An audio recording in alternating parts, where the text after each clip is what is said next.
Hello दोस्तों, मैं सत्येंद्र सिंह। आज हम लोग दोस्तों वैद्युत विभव और वैद्युत धारिता जो चैप्टर है उसका रिवीजन करेंगे। यूपी बोर्ड के परीक्षा की दृष्टि से जो इम्पोर्टेंट क्वेश्चन होते हैं, जो उसमें रिपीटेड क्वेश्चन है, उन इम्पोर्टेंट क्वेश्चन को देखेंगे और साथ में जो आने लायक क्वेश्चन है, परीक्षा की दृष्टि से जो क्वेश्चन आ सकते हैं, उन क्वेश्चनों को देखेंगे। इसमें थ्योरेटिकल, न्यूमेरिकल और जो ऑब्जेक्टिव टाइप क्वेश्चन होंगे सारे के सारे डील करेंगे, ताकि यहाँ से आपको कोई भी क्वेश्चन अगर आता है तो छूट ना पाए। आइए दोस्तों हम लोग देखते हैं। जैसा कि आप जानते हो, जो विभव एवं धारिता, विभव एवं धारिता जो एनसीईआरटी के अकॉर्डिंग देखा जाए तो सेकंड चैप्टर है। ये सेकंड चैप्टर है। इस चैप्टर से जितने भी आपके इंपॉर्टेंट क्वेश्चन बनेंगे उन सबको हम लोग डील करेंगे। आइए हम लोग देखते हैं पहला क्वेश्चन। और इसी क्वेश्चन में मैंने और जो अदर छोटे छोटे क्वेश्चन ऑब्जेक्टिव टाइप जो क्वेश्चन पूछा गया उसको मैं साथ में इसी में जोड़ दिया हूं, ताकि आपका रिवीजन होता जाए। दोस्तों, इसमें एक क्वेश्चन पूछा गया है कि वैद्युत विभव से क्या तात्पर्य है। वैद्युत विभव से क्या तात्पर्य है, अर्थात वैद्युत विभव किसे कहते हैं। किसी बिंदुवत आवेश के कारण किसी बिंदु पर वैद्युत विभव के लिए व्यंजक प्राप्त कीजिए। अगर कोई पॉइंट चार्ज है, उसके कारण किसी बिंदु पर वैद्युत विभव कितना होगा, ये पूछा गया है।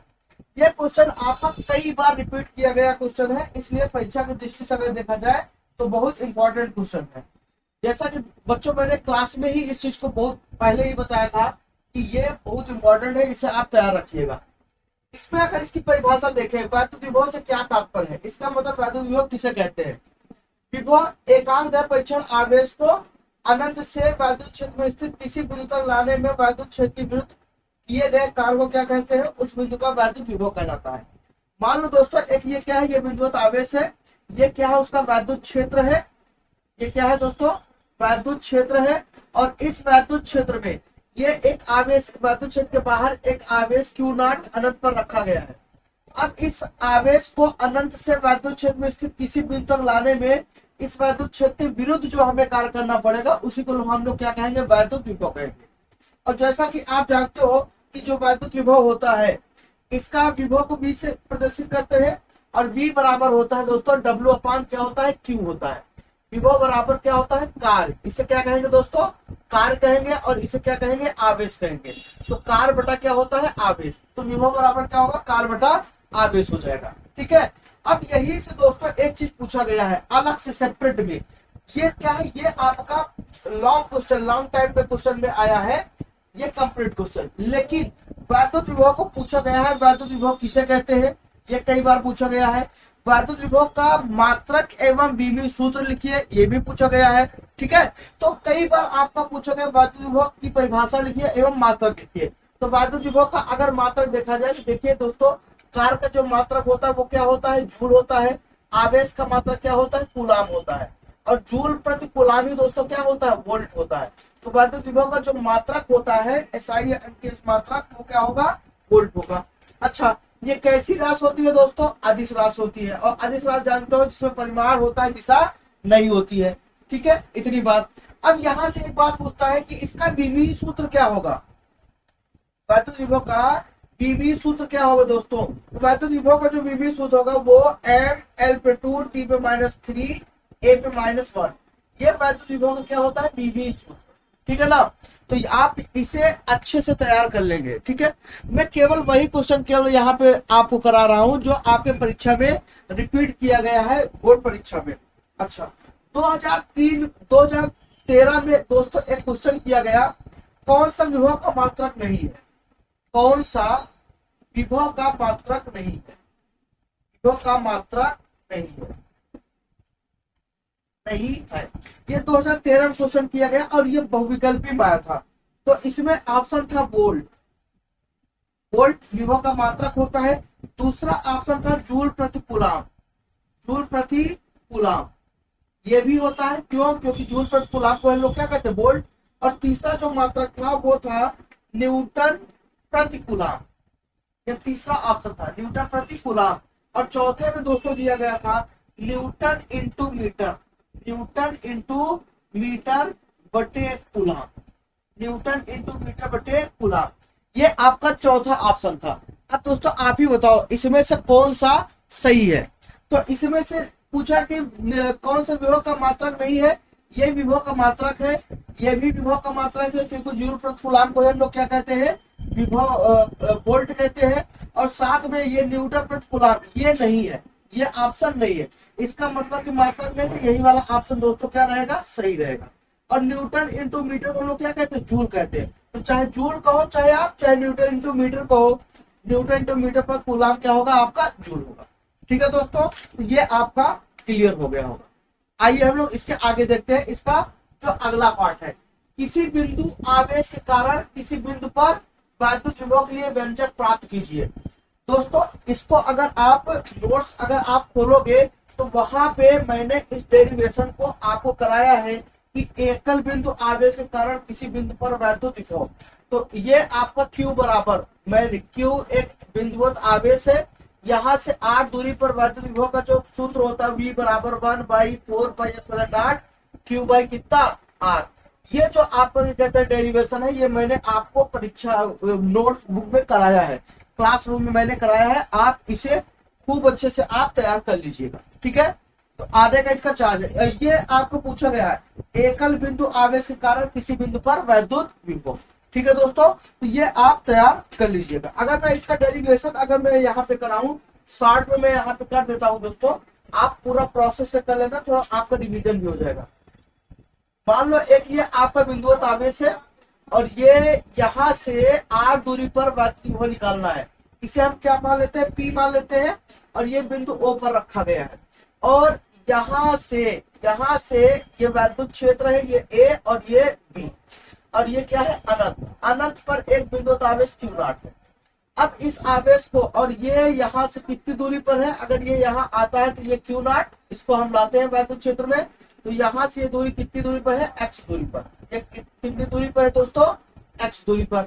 अगर ये x दूरी पर है और यहाँ r दूरी पर हमें क्या करना है, वैद्युत विभव निकालना है, तो हम क्या करेंगे, इस आवेश के द्वारा वैद्युत क्षेत्र में जब लाएंगे, ये इसके विरुद्ध क्या करेगा, कार्य करेगा। अब ये आवेश दोस्तों यहाँ पर है, तो ये क्या करेगा, इस परीक्षण आवेश को इस टेस्ट चार्ज को क्या करेगा, उधर प्रतिकर्षित करेगा, रिपल करेगा। तो ये क्या करेगा, इधर इसके पास ऐसे बल लगाएगा, कितना F। क्यों, क्योंकि ये धनात्मक आवेश है और टेस्ट चार्ज हमेशा क्या होता है, धनात्मक होता है। तो ये इस पर क्या कर दिया, रिपल्सन कर दिया, रिपल्सन फोर्स लगा दिया। जैसे ये फोर्स लगा दिया, क्या हो गया आपका, इधर बल लगा। अब ये फिर भी आना चाहता है, तो ये क्या करेगा, F बल लगाएगा और वैद्युत क्षेत्र के अंदर आएगा। तो मान लेते हैं ये कितना दूरी चला, dx दूरी चल लिया। तो अब यहाँ देखते हैं कि जब ये दोनों आवेश है, इनके कारण लगने वाला जो वैद्युत बल होगा वो होगा 1/4πε0 Q not upon x square. ये आवेश और इन दोनों आवेशों के बीच की दूरी कितना है, x है। अब बल की दिशा किधर है, इधर की ओर है, ये बल की दिशा इधर की ओर है। और यहाँ से दोस्तों देखेंगे, यहाँ से अगर देखते हैं तो ये आपका, अगर हम देखें तो किया गया कार्य, अगर ये छोटा दूरी आता, कितनी दूरी, dx दूरी अगर हम इसे तय कराते हैं, अगर दोस्तों dx दूरी तय कराएंगे तो यहाँ पे क्या होगा, हमें जो कार्य मिलेगा वो छोटा सा मिलेगा। और यहाँ से जो कार्य मिलेगा वो dw f इंटू क्या हो जाएगा, dx हो जाएगा। ठीक है, f डॉट dx हो जाएगा। आप जानते हो ये सदिश होता है, विस्थापन सदिश होता है, लेकिन ये अदिश राशि होता है। इन्हीं दोनों को अगर तोड़ेंगे तो क्या हो जाएगा, f dx क्या हो जाएगा, cos थीटा। दोस्तों बल इधर लग रहा है लेकिन विस्थापन इधर हो रहा है, दोनों के बीच में जो कोण बना हुआ कितना बना, 180 अंश। तो dw बराबर f dx cos कितना, 180 अंश। अब cos 180 का दोस्तों मान कितना होता है, -1 होता है। तो यहाँ से dw बराबर माइनस f इंटू क्या हो जाएगा, dx। और f की वैल्यू यहाँ से हमें मिली है तो हम यहाँ रखेंगे, तो dw बराबर क्या हो जाएगा, -1/4πε0 Q not upon x square into क्या हो जाएगा, dx। ये आपको क्या होगा, किया गया कार्य। ठीक है, वैद्युत क्षेत्र के विरुद्ध क्या हो गया, किया गया कार्य। अब ये क्या है, स्मॉल डिस्टेंस के लिए है, ये किसके लिए है, स्मॉल डिस्टेंस। लेकिन हम इसको कहाँ से आ रहे हैं, अनंत से कहाँ लाएंगे, r तक। तो यहाँ पर हम क्या करेंगे, इंटरवल लेंगे। अगर हम यहाँ पर इंटरवल लेते हैं तो अगर पूरा कुल किया गया कार्य होगा तो यहाँ से dw क्या कर देंगे, समाकलन कर देंगे, और इसका भी समाकलन होगा, और इनफाइनाइट से क्या हो जाएगा, इंटरवल r हो जाएगा। यहाँ से लेंगे माइनस, ये आपको क्या हो जाएगा, dw। इसकी वैल्यू यहाँ पर रखेंगे, इस dw का वैल्यू यहाँ पे रखेंगे 1/4πε0 q q naught upon x square into क्या हो जाएगा dx हो जाएगा। ये माइनस साइन बाहर लेते हैं, इसका समाकलन करेंगे हमें कैपिटल डब्ल्यू मिल जाएगा। और मैंने आपको क्लास बताया है कि कोई भी छोटा चीज अगर हमें पता होता है उसका समाकलन कर देते हैं, उससे हमें टोटल पता चल जाता है। ठीक है ना, इससे हमें क्या पता चल जाएगा, टोटल पता चल जाएगा। अब दोस्तों यहाँ से अगर लेते हैं तो ये माइनस का बाहर निकल गया। समाकलन हमेशा जो डी के साथ होता है उसी का होता है। तो यहाँ एक्स है तो ये किसका केवल होगा एक्स स्क्वायर का, बाकी सब दोस्तों क्या हो जाएगा कांस्टेंट। ये 1/4 पाई एप्सिलॉन नॉट क्या हो गया कांस्टेंट। ये आपका क्यू हो गया, क्यू नॉट हो गया।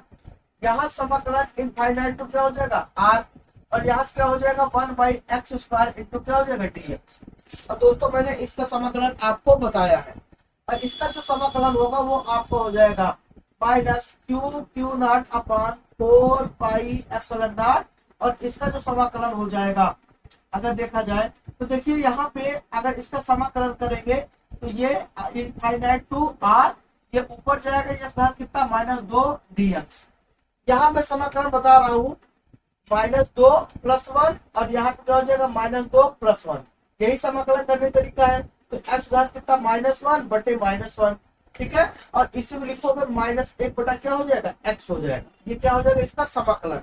तो 1/x स्क्वायर का अगर दोस्तों आप समाकलन करते हो तो क्या होगा 1/x स्क्वायर का जो समाकलन होगा वो हो जाएगा 1/x, माइनस में 1/x हो जाएगा। ठीक है ना। अब बच्चों देखते हैं यहां से, इसके आगे देखते हैं। यहां से अगर दोस्तों देखते हैं तो क्या मिलेगा W = यहां से minus Q q naught upon 4 pi epsilon not, और यहां से -1/x, और इसका लिमिट रख लेंगे ये आपका इनफाइनाइट लोअर लिमिट और r अपर लिमिट। ये माइनस माइनस क्या बन जाएगा प्लस, तो W बराबर Q q naught upon 4 pi epsilon not, और यहाँ से लिमिट को पुट करेंगे। देखिए ये 1/x हो गया, ये आपका इनफाइनाइट टू r। अब यहाँ से क्या हो जाएगा W = Q q naught upon 4 pi epsilon not. ठीक है। अब यहाँ पे क्या करेंगे वैल्यू रखेंगे, एक बार अपर लिमिट रखेंगे फिर माइनस करेंगे लोअर लिमिट रखेंगे, तो 1/ क्या हो जाएगा r - 1/, क्या हो जाएगा इनफाइनाइट, ये हो जाएगा। ठीक है दोस्तों। अब इनफाइनाइट से किसी संख्या में भाग करोगे उसकी जो वैल्यू आएगी वो क्या आएगी 0 आएगी।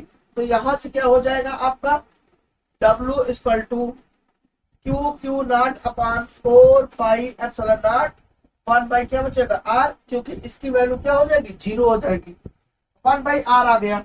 अब इसको इधर करो तो W अपॉन क्या हो जाएगा क्यू नॉट, और ये 1/4 पाई एप्सिलॉन नॉट क्यू क्या हो जाएगा r, और W अपॉन क्यू नॉट को क्या कहते हैं b कहते हैं। तो आपका 4 पाई एप्सिलॉन नॉट क्यू क्या हो जाएगा r। ये आपका दोस्तों क्या हो गया, ये वैद्युत विभव हो गया, एकल बिंदु आवेश के कारण वैद्युत विभव। तो दोस्तों यहाँ पर जो पूछा गया था मैंने उसको कवर कर दिया। वैद्युत विभव से इतना ही पूछा जाएगा। ठीक है ना, केवल वैद्युत विभव चैप्टर टॉपिक से। हालांकि इस चैप्टर में से और भी चीजें पूछा जाता है। ठीक है। अब दोस्तों यहाँ पे बात करेंगे, एक क्वेश्चन पूछा गया है कि एक इलेक्ट्रॉन वोल्ट किसे कहते हैं। एक क्वेश्चन पूछा गया है जिसमें दिया गया है कि एक इलेक्ट्रॉन वोल्ट किसे कहते हैं। तो यहाँ क्वेश्चन है एक इलेक्ट्रॉन वोल्ट, एक इलेक्ट्रॉन वोल्ट ठीक है किसे कहते हैं। तो आप इसका परिभाषा तो मैंने लिखा है लेकिन मैं यहाँ लिख दे रहा हूं, किसी इलेक्ट्रॉन को 1 वोल्ट, किसी इलेक्ट्रॉन को 1 वोल्ट विभवांतर से 1 वोल्ट विभवांतर से त्वरित 1 वोल्ट विभवांतर से त्वरित कराने पर उसके द्वारा अर्जित या स्टोर, ठीक है, अर्जित ऊर्जा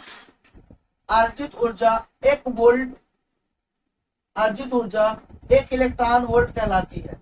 अर्जित ऊर्जा 1 इलेक्ट्रॉन वोल्ट कहलाती है,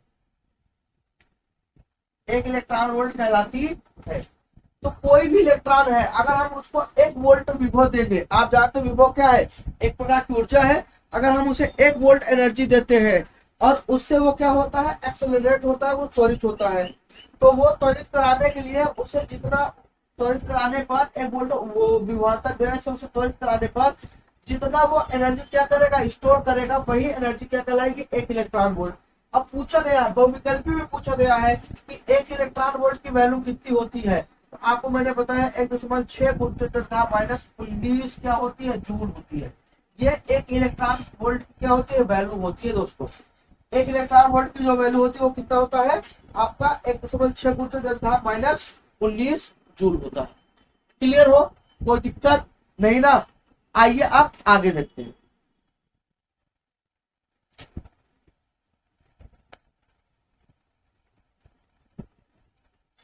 अगला दोस्तों एक क्वेश्चन है, उसमें कहा गया है, ये 2007 में पूछा गया था, इससे रिलेटेड है।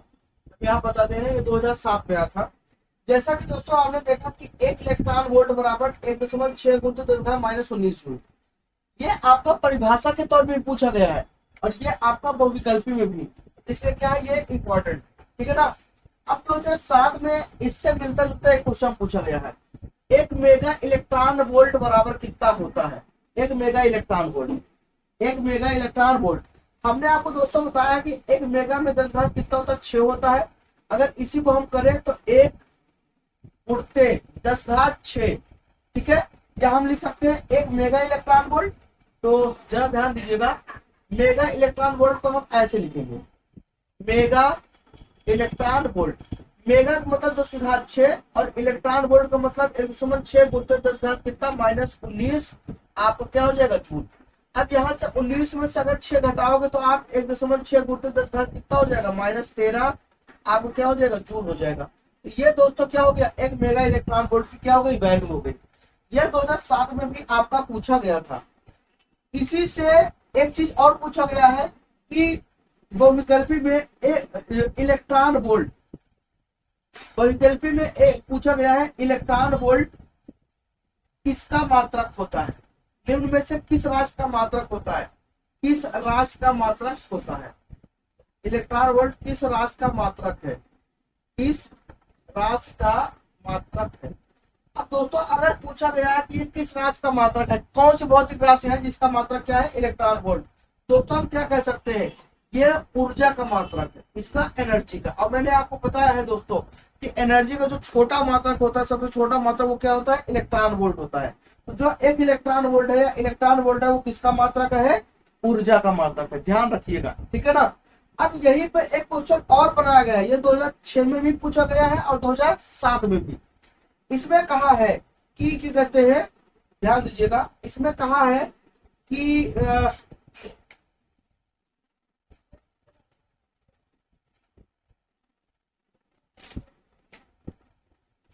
इसमें कहा गया है कि किसी इलेक्ट्रॉन को 5 वोल्ट विभवांतर दिया जाए तो उससे कितना ऊर्जा प्राप्त होगा। किसी इलेक्ट्रॉन को 5 वोल्ट विभवांतर दिया जाए, किसी इलेक्ट्रॉन को 5 वोल्ट, ध्यान समझिएगा, मैंने यहाँ पे आपको परिभाषा बता, किसी इलेक्ट्रॉन को 1 वोल्ट विभवांतर से त्वरित कराने पर उसके द्वारा अर्जित ऊर्जा क्या कहलाता है, 1 इलेक्ट्रॉन वोल्ट। अब ऐसा न करके वो उसने क्या पूछ लिया था कि किसी इलेक्ट्रॉन को 5 वोल्ट विभवांतर से त्वरित कराने पर उसके द्वारा अर्जित ऊर्जा कितनी होगी, ठीक है। तो ध्यान दीजिएगा दोस्तों, यहाँ पे बस मैं ऐसे सॉल्व करा दे रहा हूँ। यहाँ पर पूछा गया है कि अगर 1 वोल्ट विभवांतर देते हैं, त्वरित कराते हैं, 1 वोल्ट विभवांतर से त्वरित कराते हैं, तो जो ऊर्जा मिलती है वो कितनी होती है, 1 इलेक्ट्रॉन वोल्ट, ठीक है। कितना होता है, 1 इलेक्ट्रॉन वोल्ट। अब यही अगर 5 वोल्ट ऊर्जा से त्वरित कराए, कितना, 5 वोल्ट ऊर्जा से अगर वो त्वरित कराता है तो कितना हो जाएगा, जो ऊर्जा मिलेगा उसे वो हो जाएगा 5 इलेक्ट्रॉन वोल्ट। और आप जानते हो कि 5 इलेक्ट्रॉन वोल्ट का मान कितना हो जाएगा आपका, तो 5 × 1.6 × 10 कितना, -19 क्या हो जाएगा, जूल। या तो आप दोस्तों इसे छोड़ दीजिएगा, या तो आप यहाँ पर करेंगे 16 × 5 = 80, 8 × 10 कितना हो जाएगा, -19 क्या हो जाएगा, जूल हो जाएगा। तो ये आपका टोटल ऊर्जा मिल जाएगी। तो किसी भी अगर इलेक्ट्रॉन को अगर हम 5 वोल्ट विभवांतर दे देते हैं तो उससे प्राप्त होने वाली ऊर्जा दोस्तों कितनी होगी, इतनी होगी। उम्मीद करता हूं दोस्तों ये आपको समझ में आ रहा होगा, ठीक है। आइए अब हम लोग अगले क्वेश्चन की ओर बढ़ते हैं। विभव का ही क्वेश्चन है। और इसमें कहा गया है कि विभव प्रवणता क्या होता है। दोस्तों विभव प्रवणता मैंने आपको क्लास में लिखाया है कि क्या होता है विभव प्रवणता। कैसी राशि होती है, सदिश राशि होती है। जो अगला टॉपिक है ये भी बहुत इंपॉर्टेंट है, विभव प्रवणता। विभव प्रवणता परिभाषा में इसका लिख रहा हूं, वैद्युत क्षेत्र, वैद्युत क्षेत्र की दिशा में, वैद्युत क्षेत्र की दिशा में दूरी के सापेक्ष, दूरी के सापेक्ष विभव परिवर्तन, दूरी के सापेक्ष विभव परिवर्तन की दर को विभव प्रवणता कहते हैं, विभव प्रवणता कहते हैं। ये भी बहुत इंपॉर्टेंट क्वेश्चन है और ये आपका कई बार पूछा गया है, विभव प्रवणता कहते हैं। ये आपका रिपीटेड क्वेश्चन है, जितने मैं आपको करा रहा हूँ वो आपके परीक्षा में कई बार क्वेश्चन आए हैं। और आप यकीन मानिए जितना क्वेश्चन यहाँ पे सॉल्व कर दे रहा हूँ ये आने का चांस है, और अगर नहीं आएगा तो इससे लगभग मिलता जुलता हुआ क्वेश्चन आएगा। अब देखो मैं तो कोई अंतर्यामी हूं नहीं, ठीक है, एक गेस कर सकता हूँ, और गेस का मतलब क्या है कि सटीक भी बैठ सकता है और नहीं। लेकिन जब भी कोई व्यक्ति गेस करता है उसका आने का जो चांस होता है वो 90% होता है, ठीक है। बाकी तो मैंने आपको पूरा सिलेबस पढ़ाया है। हाँ ये काम थोड़ा मुझे पहले कराना चाहिए था लेकिन थोड़ा लेट हुआ। अब यहाँ पे अगर दोस्तों विभव प्रवणता की बात करें, विभव प्रवणता, तो ये क्या हो जाएगा, विभव परिवर्तन dV अपान क्या हो जाएगा, dr। ये विभव प्रवणता क्या होता है, फार्मूला होता है दोस्तों, मैंने कराया है। विभव परिवर्तन ये क्या है, विभव परिवर्तन, और ये क्या है, दूरी, ठीक है। तो वैद्युत क्षेत्र की दिशा में दूरी के सापेक्ष विभव परिवर्तन की जो दर होती है वो क्या कहलाती है, विभव प्रवणता। अब यहाँ से अगर मात्रक देखें तो इसका दोस्तों मात्रक क्या होगा, वोल्ट होगा, और इसका जो मात्रक होगा वो क्या होगा, मीटर होगा। तो वोल्ट प्रति मीटर क्या हो गया, विभव प्रवणता का मात्रक हो गया, ठीक है ना। इसका एक और मात्रक होता है, वो होता है न्यूटन प्रति कूलम। क्या होगा, न्यूटन प्रति कूलम। ये भी क्या होता है, विभव प्रवणता का मात्रक होता है, न्यूटन प्रति कूलम, ठीक है। ये विभव प्रवणता का भी मात्रक होता है। अच्छा दोस्तों देखते हैं अब ये कैसी राशि होती है। दोस्तों ये आपकी सदिश राशि होती है। कैसी राशि होती है, सदिश राशि। कई बार आपको पूछा गया कि विभव प्रवणता कहते कैसी राशि होती है, निम्न में कौन सी सदिश राशि है, ऑप्शन में विभव प्रवणता आपको उपस्थित होता है। ये बहुत बहुत इंपॉर्टेंट है विभव के इस चैप्टर से, आप इसे आप याद करके जाइएगा, ठीक है ना। अब यहाँ पे इसका विमीय सूत्र पूछा है, तो विमीय सूत्र क्या होगा विभव प्रवणता का। दोस्तों मैं यहाँ विमीय सूत्र लिख दे रहा हूँ, m(L)(T)(3)(8)(1). ये क्या होगा, इसका विमीय सूत्र हो गया।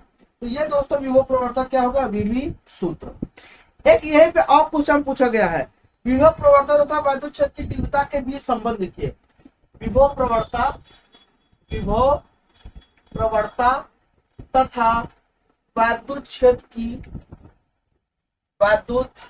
क्षेत्र की तीव्रता के बीच संबंध लिखिए, संबंध लिखिए। ये आपको कई बार ये भी पूछा गया है। और यहाँ पे जो आपका E बराबर जो संबंध होता है वो होता है E = -dV अपान क्या होता है, dr। ये रिलेशन होता है। और E क्या है, वैद्युत क्षेत्र की तीव्रता। तो वैद्युत क्षेत्र की जो तीव्रता होती है वो किसके, विभव प्रवणता के ऋणात्मक, अगर देखा जाए तो ऋणात्मक के बराबर होती है। क्यों, क्योंकि ये क्या है, विभव प्रवणता। तो हम यहाँ अगर लिखना चाहे तो क्या संबंध बन सकता है, तो मैं यहाँ पे लिख दे रहा हूँ, अर्थात वैद्युत क्षेत्र की तीव्रता, वैद्युत क्षेत्र की तीव्रता ऋणात्मक विभव प्रवणता के बराबर होती है, के बराबर होती है। ये अब क्या होगा, वैद्युत क्षेत्र की तीव्रता ऋणात्मक विभव प्रवणता के बराबर होती है। और मैंने ये डेरिवेशन आपको कराया है, ये इंपॉर्टेंट है, आपका संबंध आ जाएगा पूछे लिए। इसका सवाल भी, इस पे भी कई बार सवाल भी पूछा गया, मैं सवाल भी करा रहा हूँ। और इसका डेरिवेशन कोशिश करिएगा, तैयार कर लीजिएगा, ठीक है। मान लीजिए अगर नहीं है तो कोई बात ही नहीं, लेकिन तैयार रहेगा तो सही रहेगा। मान लीजिए अगर पूछ लिया, पूछा नहीं गया, पूछ लिया, क्या करोगे आप, ठीक है। और यही से एक फार्मूला इसका हमने आपको बनाया था, इक्वल टू आपका बी बाई क्या बना था, आर बना था, या equal to B by D बना था, ठीक है। वास्तु क्षेत्र की तीव्रता बराबर विभव बटे दूरी, ये आपको मैंने आपको बताया है, और इस पर मैंने कई सवाल भी आपको कराए हैं, ठीक है ना। अब इसी पे 2001 में एक सवाल पूछा गया है, इसी पे 2001 में दोस्तों सवाल पूछा गया है, और वो सवाल क्या है, ये एक प्लेट है, ध्यान दीजिएगा, और एक ये प्लेट है, प्लेट ये ए है और ये बी। सवाल मैं पूरा नहीं लिख रहा हूँ, इस चित्र वाला सवाल था, इसलिए मैं केवल बता दे रहा हूँ। ये आपका कनेक्ट है, ये आपका यहाँ पर कितना है, प्लस 10,000 वोल्ट है, इतना विभव है, और यहाँ पे जो विभव वो कितना है, 0 है। क्यों? क्योंकि ये किससे कनेक्ट था, अर्थ से कनेक्ट था, इसलिए ये ऐसे सवाल था, ठीक है। और इनके प्लेटों के बीच की जो दूरी है वो 2 mm है, कितना है, 2 mm। ये सवाल है, और इसमें पूछा गया है कि प्लेटों के बीच वैद्युत क्षेत्र की तीव्रता कितनी होगी। प्लेटों के बीच, प्लेटों के बीच वैद्युत क्षेत्र की तीव्रता कितनी होगी, ठीक है ना। वैद्युत क्षेत्र की तीव्रता अर्थात ई का मान पूछा गया है। अब दोस्तों आप बताओ, ये आपका 10,000 वोल्ट पे है, पृथ्वी से अर्थ से जुड़ा हुआ है, जिसका मतलब इसका पूरा जो टोटल पोटेंशियल आएगा वो क्या आएगा, 0 आएगा। अब ये प्लेट ए है और ये बी है, दो प्लेटों के बीच की दूरी ये है, तो यहाँ पर ये आपको क्या बनाएगा, वैद्युत क्षेत्र बनाएगा। ऐसे वैद्युत क्षेत्र का मान निकालना है। ई बराबर आप क्या होता है, डीवी अपान बी आर होता है। अगर दूरी आपका दे दिया तो सीधा हम क्या लिखेंगे, V1 माइनस क्या लिखेंगे, V2 अपान आर लिखेंगे, लिख सकते हैं ये चीज। और यहाँ से अगर लेंगे तो ये आपको क्या होगा, 10,000 माइनस क्या हो जाएगा, 0।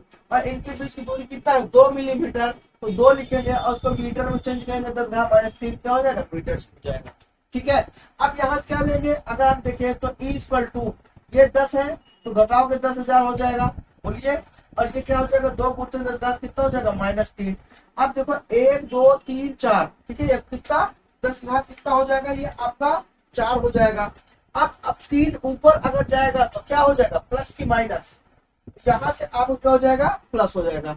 तो E इक्वल टू 10⁴ इंटू 10⁻⁻, ये आपका -3 ऊपर गया क्या हो जाएगा, +3, और ये आपको 1/2 हो ही करेगा। तो E इक्वल टू क्या हो जाएगा, 0.5। क्यों? क्योंकि 1 में 2 का भाग दोगे 0.5 हो जाएगा, और ये दोस्तों क्या हो जाएगा, 10⁴ में ये 3 जोड़ोगे 10 घात कितना हो जाएगा, 7 हो जाएगा। दशमलव हटा के एक अंक इधर करोगे तो 5 गुणित 10 घात कितना हो जाएगा, 7 और -1, तो E इक्वल टू 5 गुणित 10 घात कितना, 6। अब देखो इसका मात्रक, यहाँ न्यूटन प्रति कूलम नहीं लिखेंगे इसका मात्रक, क्यों? क्योंकि विभव है, और यहाँ से क्या बनेगा, वोल्ट पर मीटर, तो यहाँ क्या लिखेंगे, विभव मात्रक वोल्ट पर मीटर। ये क्या हो गया, वैद्युत क्षेत्र की तीव्रता हो गया। और इसी से रिलेटेड कई और भी सवाल पूछे गए हैं, हालांकि मैं उन सवालों को यहाँ पर नहीं रखा हूँ, ठीक है दोस्तों। अगले वीडियो में मैं इसी का एक और वीडियो लेके आ रहा हूँ, और कोशिश करूंगा कि वैद्युत विभव से जो क्वेश्चन आपका इंपॉर्टेंट है, जो इंपॉर्टेंट क्वेश्चन है वो मैं निपटा दूं, ठीक है दोस्तों। तो अगर ये वीडियो आपको पसंद आया है इसे लाइक करें और अपने दोस्तों के पास शेयर करें, ताकि वो भी अच्छे से इसे देखकर थोड़ा अच्छे से अपना कॉन्सेप्ट क्लियर कर ले, एक इंपॉर्टेंट क्वेश्चन तैयार कर ले, ठीक है, परीक्षा के दृष्टि से। थैंक यू बच्चों।